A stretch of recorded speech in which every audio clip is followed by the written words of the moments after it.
예, 오늘 제목은 지혜를 주시는 하나님으로 그렇게 잡아봤습니다. 우리 지혜가 얼마나 중요한가 하는 것은 말할 필요가 없겠죠. 우리가 살아가면서 많은 선택을 해야 되고 또 판단을 해야 될 일도 많습니다. 또 주어진 상황에서 어떻게 하는 것이 최선의 길인가, 또 문제를 풀어나가기 위해서 어떻게 하는 것이 좋은 것인가, 내가 해야 될 이 일을 감당하기 위해서 어떻게 해야 될까, 모두 지혜가 필요한 일입니다. 지혜가 있는 사람은 어려운 상황을 기회로 만들고 오히려 도약의 발판으로도 삼을 수가 있는 것입니다. 시험이나 시련을 당할 때는 더더욱 우리에게 지혜가 필요한 줄로 믿습니다. 어떤 사람은 좀 남달리 다른 사람보다 약간 더 지혜가 있어 보이고, 또 어떤 사람들은 경험을 많이 거듭해서 좀 더 지혜가 있어 보이지만은 그 지혜는 한계가 있습니다. 또 지혜가 그렇게 좀 타고나거나 경험적으로 얻은 것이 없다고 할지라도 우리가 그것 때문에 실망할 필요가 없는 것은 오늘 본문에 말씀해 주시듯이 우리는 지혜를 하나님께로부터 받을 수 있다고 말씀을 하고 있는 것입니다. 이 야고보서가 우리 신앙의 실천적인 주제들을 다루고 있는데요, 바로 지난주에 첫 번째 주제는 시련과 시험의 문제였습니다. 우리의 삶 속에 다가오는 시험과 시련의 문제, 그것을 다루었는데 오늘 두 번째로 다루는 것은 우리 삶 속에 지혜가 필요하다는 것입니다. 이 지혜를 하나님께 얻으라는 것입니다. 그래서 참 이 성경이 보니까 너무 우리 현실에 하나님이 우리의 사정을 잘 아시고 말씀을 주셨구나, 그런 생각을 하지 않을 수가 없습니다. 우리는 하나님께 지혜를 구하라고 지금 말씀하고 있는데요, 하나님의 지혜를 먼저 한번 우리가 생각을 해보겠습니다. 성경의 말씀을 보면은 하나님의 이 세계는 하나님께서 그의 지혜로 창조하셨다 그랬어요. 그래서 이 지으신 세계 만물 속에 하나님의 지혜가 드러나 있다는 것입니다. 그리고 또 하나님께서 우리 인류를 구원하실 때도 이 구원 속에도 구원하는 하나님의 그 일하시는 방식 속에 대단한 하나님의 그 지혜가 거기에 있어서 우리를 구원해 내셨다는 것입니다. 우리 먼저 하나씩 보면은요, 하나님께서 세상을 지혜로 창조하신 것에 대해서 잠언 3장 19절과 20절에 말씀을 하고 있습니다. 여호와께서는 지혜로 땅을 세우셨으며 명철로 하늘을 굳게 펴셨고 지식으로 해양이 갈라지게 하셨으며 공중에서 이슬이 내리게 하셨느니라. 하나님의 지혜와 명철이 이 천지와 이 만물, 또 우주, 또 이 지구 환경, 이런 것들을 다 만드시는 그 원천이었다는 것입니다. 정말 우리가 이 세상을 보면 하나님의 오묘한 지혜가 많지 않습니까? 사람은 물 없이 살 수 없고 동물과 식물도 물이 있어야지 신진대사를 할 수 있는데, 이 물이라고 하는 것이 낮은 데로 다 흘러서 결국 바다로 다 가버립니다. 그래서 물은 다 결국 낮은 곳으로 모일 수밖에 없는데, 하나님께서는 열을 받으면 물이 증발해서 하늘로 오르게 하시고, 이것이 구름으로 떠다니다가 적당한 때 적당한 조건에서 땅에 다시 쏟아붓게 하셔서 이 세상 위에 골고루 다시 물이 생명의 그런 생명수의 역할을 해서 이 식물들을 살게 하고 또 동물들이 살 수 있도록 그렇게 해주셨지 않습니까? 이 지구는 해를 보면서, 해를 돌면서 빛을 받는데 말이죠, 이게 자전을 하면서 또 빙글빙글 돌아서 골고루 이 빛을 받습니다. 그래서 그 열과 빛을 골고루 받아서 이 지구 전체가 다 온기를 받고 있습니다.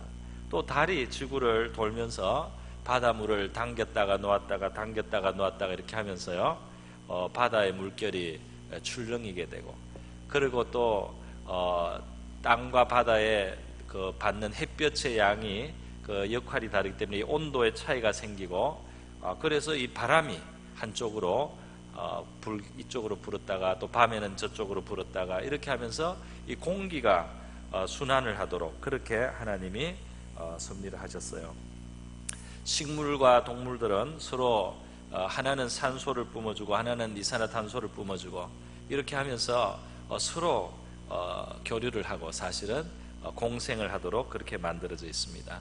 식물들은 씨앗을 퍼뜨려서 생명을 이어가고 또 번성을 하는데, 식물들은 맛있는 그런 과일들을 만들어서요, 그 안에 씨앗을 담아서 동물들이 새나 동물이나 또 사람이 먹어서 말이죠, 그걸 좋아서 먹으면은 그 안에 들어와서 이것이 나중에 동물이 씨앗을 이게 운반해 가지고 가서 다른 곳에서 배설을 하면은 그 자리에서 걸음을 받고 이 씨앗이 자라도록 이렇게 했습니다. 식물이 발이 없어도 자신을 퍼뜨릴 수 있도록 이렇게 하나님께서 다 오묘하게 하나하나 만들어 주시지 않았습니까? 벌들은 필요한 꿀을 따면서 자기도 모르게 이 꽃이 그 수정을 하도록 그렇게 그 꽃가루가 벌들을 통해서 또 이렇게 꽃은 그래서 또 열매를 맺습니다. 꿀을 주고 열매를 맺고, 하나님께서 만드신 이 세상에 하나님의 참 오묘한 지혜가 많지 않습니까? 이 하나님의 지혜가 우리의 삶 속에 들어온다면 우리의 삶 속에도 아주 조화롭고 아주 짜임새 있고 아주 아름다운 우리의 삶이 이루어질 줄로 믿습니다. 우리를 구원하시는데도 하나님의 그 지혜가 나타나 있어요. 로마서 16장에 보면 나의 복음과 예수 그리스도를 전파함은 영세전부터 감추어졌다가 이제는 나타내신 바 되었으며 영원하신 하나님의 명을 따라 선지자들의 글로 말미암아 모든 민족이 믿어 순종하게 하시려고 알게 하신 바 그 신비의 계시를 따라 된 것이니 이 복음으로 너희를 능히 견고하게 하실 지혜로우신 하나님께 예수 그리스도로 말미암아 영광이 세세 무궁토록 있을지어다. 이 하나님이 우리를 구원하시는 이 방식이 그 예수 그리스도를 영세전부터 감췄던 그분이 오셔서 이 인류를 타락한 죄 가운데서 구원하시는 이 하나님의 오묘한 그 구원의 방법 속에 우리 지혜로우신 하나님의 모습이 드러나 있다, 이렇게 말씀을 하는 겁니다. 우리 하나님의 께로부터 오신 하나님의 아들 예수 그리스도가 말이죠, 바로 지혜의 화신이에요. 요한복음 8장에 보면 가늠하는 현장에서 잡힌 여자가 있습니다. 이 여자를 끌고 와서 예수님 앞에 와서 돌로 쳐 죽여야 되는지 어떻게 해야 되는지 묻는 사람들이 있었습니다. 이 사람들은 그 당시 이스라엘이 로마의 지배를 받고 있는 그 상황을 이용해서 예수님을 올무를 놓으려고 한 거예요. 왜냐하면 로마법으로는 그것으로 사람을 죽일 수가 없습니다. 사사롭게 죽일 수가 없어요. 그러나 유대인의 법에는 간음을 한 사람은 돌로 맞아 죽게 되어 있습니다. 그래서 예수께 와서 예수님이 여자가 현장에서 잡혔습니다. 어떻게 해야 됩니까? 했을 때 예수님이 만약에 돌로 쳐 죽여라 이러면 로마법에 걸려서 로마법으로 예수님을 걸고 넘어질 것입니다. 또 만약에 예수님이 죽이지 말라 이러면 당신은 하나님께로부터 왔다고 하면서 하나님의 법을, 율법을 지키지 않느냐, 이렇게 해서 예수님을 또 걸고 넘어질 겁니다. 이 사람들이 그런 덫을 놓았습니다. 그런데 예수님께서는, 지혜로우신 예수님께서 이 덫에 걸리지 않습니다. 예수님께서는 너희 중에 죄 없는 자가 먼저 돌로 치라 그랬어요. 그렇게 말씀하심으로써 그 사람들이 자기를 돌아보게 하고 예수님을 올무에 넣으려고 했던 그런 비열한 자기들의 동기도 생각되고 자기들의 지나간 죄도 생각되고, 그리고 그 여자를 칠 자격이 없다는 것을 깨닫고 그들이 하나하나 그 자리를 떠났어요. 이 여자가 죽지 않게 예수님이 만들어 주셨습니다. 예수님은 그들의 올무에도 걸리지 아니하시고, 그리고 그 여자를 살려주시고 그 여자를 구원하시는 그 하나님의 자비를 그 여자가 경험할 수 있도록 한꺼번에 정말 많은 일을 하셨습니다.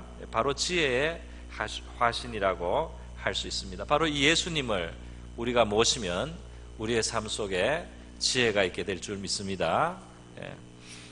여러분, 하나님께서는 우리가 지혜롭게 살아가기를 원하신다고 그랬어요. 그래서 잠언 1장 4절에 보면 어리석은 자를 슬기롭게 하기 위해서 하나님은 이 말씀을 준다. 잠언과 같은 성경은 특별히 지혜를 얻기 원하는 사람은 많이 봐야 될 성경입니다. 그게 지혜롭게 하기 위해서 특별히 모든 성경이 다 지혜를 주지만은 여기에 지혜를 주기 위해서 말씀한다 그랬어요. 이 잠언을 기록한 것은 솔로몬인데 솔로몬의 아버지가 다윗입니다. 솔로몬은 지혜의 왕으로 알려져 있는데요, 우리가 성경을 깊게 들여다보다 보면 솔로몬도 정말 하나님께 지혜를 받아서 지혜로운 사람이었지만은 이 아들을 가르친 이 다윗이 더 지혜로운 사람이었다 하는 것을 우리가 알 수가 있어요. 왜냐하면 솔로몬에게 지혜가 중요하다는 것을 늘 가르쳐준 것이 바로 솔로몬의 아버지 다윗이었던 것입니다. 그래서 잠언 4장 7절에 보면 자기 아버지가 자기를 그렇게 가르쳤다고 돼 있어요. 지혜가 제일이니 지혜를 얻어라. 자기 아버지가 늘 자기에게 이렇게 가르쳤다. 4장 앞에 6절에 보면 자기 아버지가 자기한테 이렇게 가르쳤다. 이렇게 솔로몬이 고백을 하고 있습니다. 여러분, 다윗이 살아갈 때 말이죠, 그 살아갈 삶 속에 어떻게 지혜로웠는가 하는 것이 사무엘상 18장에 보면 많이 기록이 되어 있어요. 18장 5절에 보면 다윗이 사울에 보내는 곳마다 가서 지혜롭게 행하매 그랬어요. 사울이 그로 군대 장관을 삼았더니 온 백성이 합당히 여겼고 사울의 신하들도 합당히 여겼더라. 이 지혜로운 사람은 높임을 받게 되고 인정을 받게 되더라 하는 것입니다. 또 사무엘상 18장 30절에도 블레셋 사람의 방백들이 나오면 그들의 나올 때마다 다윗이 사울의 모든 신하보다 더 지혜롭게 행하매 이에 그 이름이 심히 존중이 되니라. 그 지혜로운 사람은 존경과 명예를 얻게 된다는 거죠. 다윗의 삶 속에는 지혜가 있었다는 겁니다. 여러분, 성경이 말하는 지혜는 단순한 처세술이 아닙니다. 처세술은 사람을 어떻게 움직이느냐 하는 이런 면에 관심을 가지고 있어요. 그러나 우리가 잠언을 비롯한 성경에서 말씀하는 이 지혜는 하나님을 경외하는 가운데 또 살아계신 그 하나님이 역사하시는 것을 의식을 하고 그 앞에서 하나님과 보조를 맞추어서 살아가면서 그 삶이 형통하게 되고 성공하게 되는 길을 하나님께서 가르쳐 주신 것입니다. 다윗은 하나님과 가까이 교제하면서요, 지혜로운 삶으로 그의 삶에는 많은 성공이 있었다는 겁니다. 전도서 10장 10절에도 아주 흥미로운 말씀이 있습니다. 뭐라고 되어 있느냐면 무딘 철 연장 나를 갈지 아니하면 힘이 더 드느니라. 오직 지혜는 성공하기에 유익하니라 그랬어요. 우리가 한번 생각을 해볼 수 있겠습니다. 이 연장의 날을 말해 도끼를 생각하면 도끼의 날을 갈지 않고 무딘 채로 나무를 찍으면은 힘은 많이 드는데 힘은 정말 많이 드는데 이 나무 하나 쓰러뜨려서 베기가 너무 힘이 듭니다. 아주 고생을 하게 되는 거죠. 그런데 마음은 급하지만은 바로 나무를 찍지 않고 말이죠. 지혜로운 사람은 그 도끼날을 열심히 가는 겁니다. 시간을 투자해서 도끼의 날을 아주 예리하게 가는 거예요. 그 다음에 도끼를 휘둘러서 나무를 찍으면은 그냥 처음부터 막 찍었던 것보다 훨씬 더 짧은 시간에 말이죠, 이 나무가 찍혀서 나무를 할 수가 있다, 나무를 벨 수가 있다는 것입니다. 이 사람들이 당장에 눈에 보이는 것 때문에 지혜로운 길을 찾지 못하는 겁니다. 당장 그냥 급하니까 지게 지고 나르기만 하지 길을 좀 넓히고 그 다음에 수레를 바퀴를 만들어서 굴리면은 힘도 덜 들고 훨씬 많은 것을 쉽게 이제는 할 수 있는데 그 당장 이거 길 닦을 생각을 하지 않고 말이죠, 바로 그냥 지고 날라서 금방은 편하지만은 계속 고생을 합니다. 또 물동이를 직접 퍼서 한 바게스씩 퍼서 날라서 말이죠, 그렇게 물을 나르면 평생 수고로움이 그치지 않습니다. 그런데 처음에는 수고롭지만은 물이 흘러가는 도랑을 파거나 관을 만들어서 물길을 만든 다음에 바로 그 물이 있는 저수지나 샘에서 그 물길로 물이 나오게 하면은, 그렇게 하면은 그 다음에 힘이 안 들 뿐 아니라 훨씬 더 물을 잘 댈 수 있는 그런 것도 하나하나에 다 사람의 지혜가 필요한 것입니다. 여러분, 하나님께서는 우리 지혜를 특별히 기도하면서 하나님 앞에 구하라고 지금 말씀하시고 있는 것입니다. 그리고 참 큰 복음은, 좋은 소식인데, 오늘 하나님은 지혜를 구하는 자들에게 지혜를 주신다 말이에요. 반드시 지혜를 주신다고 말씀을 하는 것입니다. 저와 여러분에게 정말 하나님의 지혜가 들어오기를 바랍니다. 이것을 구하라고 말씀하시고 구하는 자는 받을 것이라고 말씀을 했어요. 약속이 이렇습니다. 너희 중에 누구든지 지혜가 부족하거든 모든 사람에게 후히 주시고, 그래서 모든 사람, 남녀노소, 빈부귀천, 학식 유무를 떠나서 모든 사람에게 하나님은 구하는 자에게 지혜 주신단 말이에요.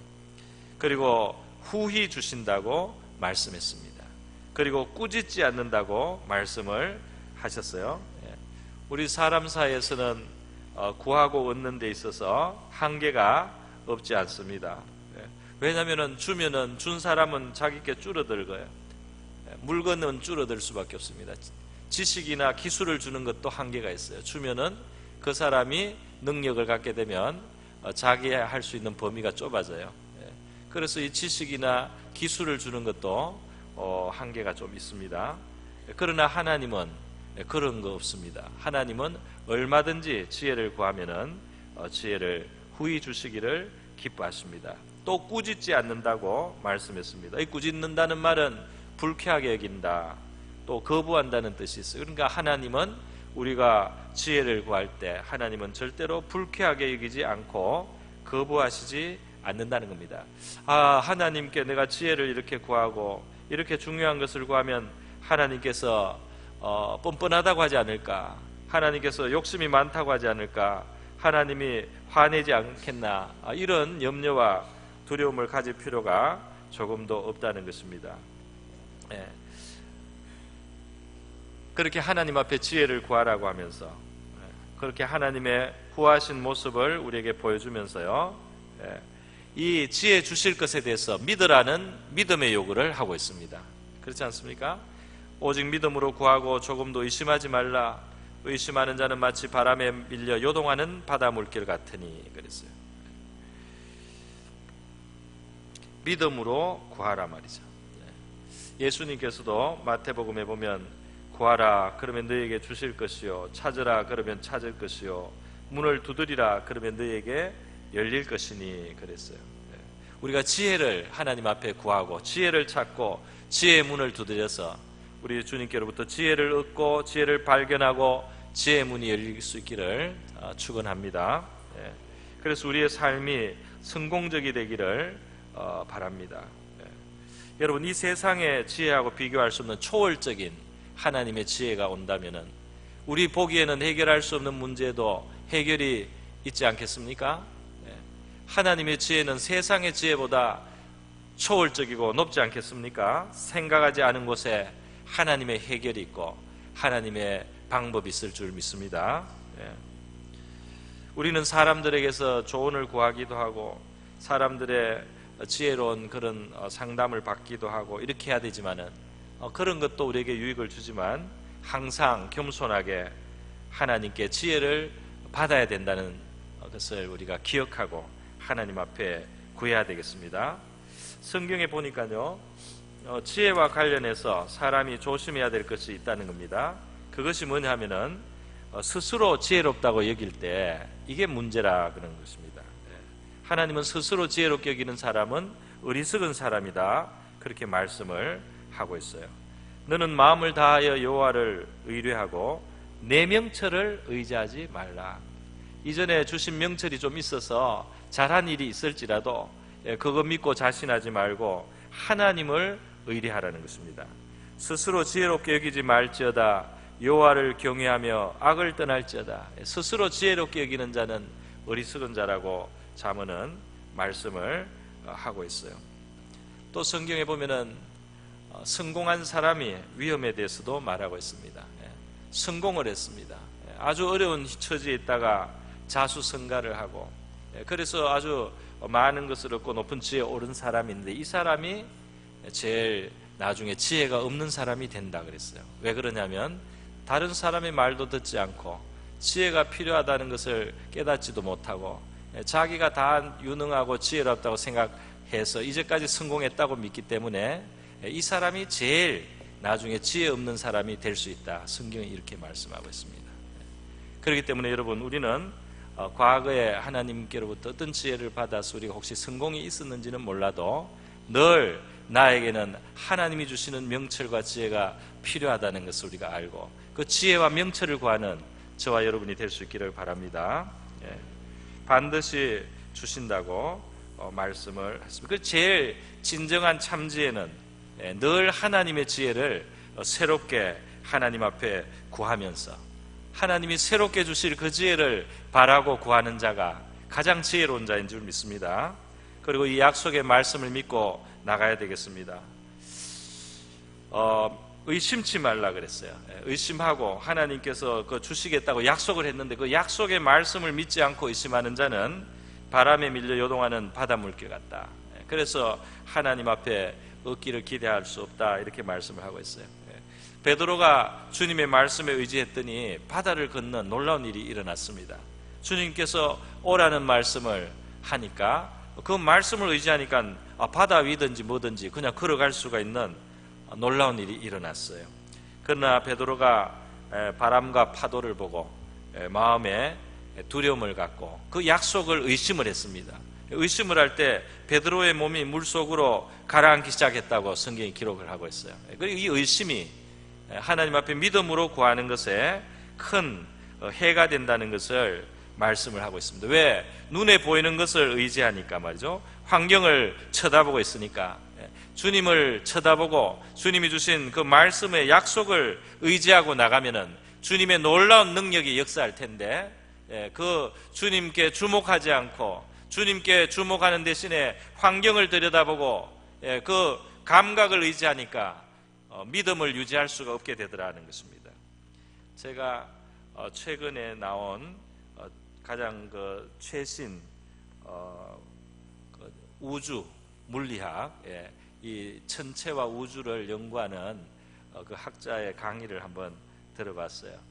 그런데 지금 세계 최고 첨단의 이 우주 천체 물리학입니다. 어떻게 설명을 하느냐면 이렇게 설명을 합니다. 우리가 아는 이 우주에는 말이죠, 과학적으로 우리 물리학적으로 우리 인간이 관찰하고 파악할 수 있는 물질이 이 전체 우주의 4%라는 거예요. 4%. 그러면은 또 뭐가 있느냐 하면은 그것보다 6배 내지 7배 되는 것이 학자들이 암흑 물질이라고 이름을 붙인 물질이 있습니다. 이거는 우리 물리학으로는 규명이 안 되는 거예요. 그러나 분명히 있다는 겁니다. 이 우주에는 암흑 물질이 한 24% 이상, 이 우주 전체 24% 이상은 암흑 물질이라는 거예요. 그러면 또 나머지는 뭐냐? 나머지에 한 70%가 더 있습니다. 그거는 뭐냐? 그것은 물질도 아니고 어떤 에너지인데 그것도 규명이 안 된다는 거예요. 그래서 그것은 암흑 에너지라고 또 부르는 것이 70%가 우주에 차지하고 있다는 거예요. 그 우주에 존재하는 것은 암흑 에너지 70%, 암흑 물질 24% 좀 이상, 그리고 우리가 아는 물질 4%가 이 우주를 이루고 있단 말이죠. 그러니까 알기는 아는데 모르는 게 더 많다. 그게 그 학자의 설명이었어요. 우리가 아는 세계는 작습니다. 우리 눈에 보이고 우리가 만질 수 있고 우리가 아는 세계는 굉장히 작은 세계인데, 중요한 것은 이 암흑 물질이나 암흑 에너지 같이 우리 인간이 지금 파악할 수 없는 그 존재들이 우리 보이는 이 세계를 절대적인 영향을 주고 있다는 거예요. 이 세계에 생성되는 것이나 또 변화되는 것이나 이런 데 있어서 이런 다른 것들이 엄청난 영향을 주고 있다는 겁니다. 물론 이것은 세상 학문이기 때문에 또 나중에 좀 바뀔 수도 있습니다. 그러나 지금 저 멀리 태양계 밖에까지 인공위성이 날아가지 않습니까? 우주선이 날아가서 말이죠. 저 태양계 거의 끝까지 날아갈 정도로 기술이 발전했습니다. 그렇게 되어도 우리 인간이 이 세계에 대해서 알고 있는 게 이렇게 적고, 이 세계는 우리가 모르는 신비한 것들이, 우리 인간이 파악할 수 없는 것들이 가득하게 있다는 겁니다. 우리가 살아계신 하나님, 이 세계를 창조하신 하나님을 의지하고 그 하나님의 말씀을 믿고 그 하나님 말씀 따라가는 것이 우리가 보고 듣고 관찰하는 것보다 훨씬 더 중요하다는 겁니다. 우리가 보고 듣는 것을 우리가 전부로 생각하고 거기에 좌우되는 사람이 되면은 우리가 베드로와 같이 바다에 빠져들어가는 그런 신세가 될 수 있다는 겁니다. 우리 하나님을 의지하고 하나님의 말씀에 서는 우리 신앙이 될 수 있기를 바랍니다.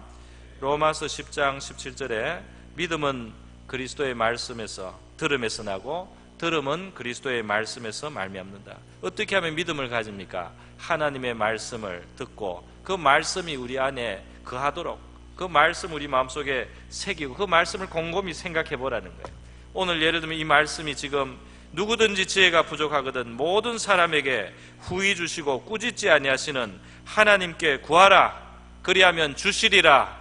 이 말씀을 여러분이 곰곰이 생각을 해 보십시오. 지혜를 주시되 후히 주시고 꾸짖지 않는 하나님을 한번 마음속으로 생각해 보시고 그 하나님을 믿음의 마음으로, 눈으로 바라보시기를 바랍니다. 그리고 그 하나님은 너무나 부유하시고 자비로우시기 때문에 지혜를 구하는 자에게 기꺼이 주시려고 하는 하나님이라는 사실을 기억하시고 믿음을 가지고 하나님 앞에 구하시고 지혜를 얻어서 성공하시고 승리하시는 저와 여러분의 삶이 될 수 있기를 축원드립니다. 네, 우리 이 시간 한번 하나님 앞에, 하나님, 저의 작은 지혜, 이 작은 지혜도 하나님이 주신 거라면 감사한데 하나님이 주시는 새로운 지혜로 늘 살아가는 우리가 되게 해주시고 믿음도 갖게 해주셔서 담대하게 하나님 앞에 지혜를 구하고 의심치 않고 지혜를 주신 우리 하나님을 힘입어서 우리 지혜 받아서 이 세상을 우리가 살아갈 수 있게 해주시고 어려움도 이기게 하여 주시옵소서. 문제를 해결하게 하시고 우리 앞에 있는 우리의 사명을 이루며 살게 하여 주시옵소서. 우리 다 같이 한번 기도하겠습니다.